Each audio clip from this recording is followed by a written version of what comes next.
Hello everyone, welcome back to my YouTube channel. In today's video we are going to learn how to measure an agbada.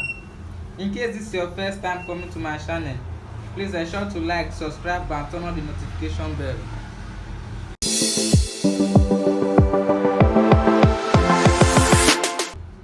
Welcome back. Now when you want to measure an agbada, you need to take only two measurements, which are the length and the breadth, or you can also call it the width. Now the length is taken from here, which is the person's shoulder, down to wherever the person wants it. It can be below the knee or above the knee. That depends on the customer.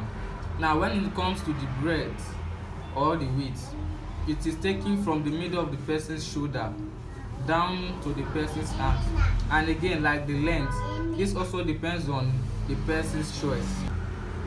It can be long or short. Now please, before you go, just in case it's your first time, please ensure to like, subscribe and turn on the notification bell. Thank you.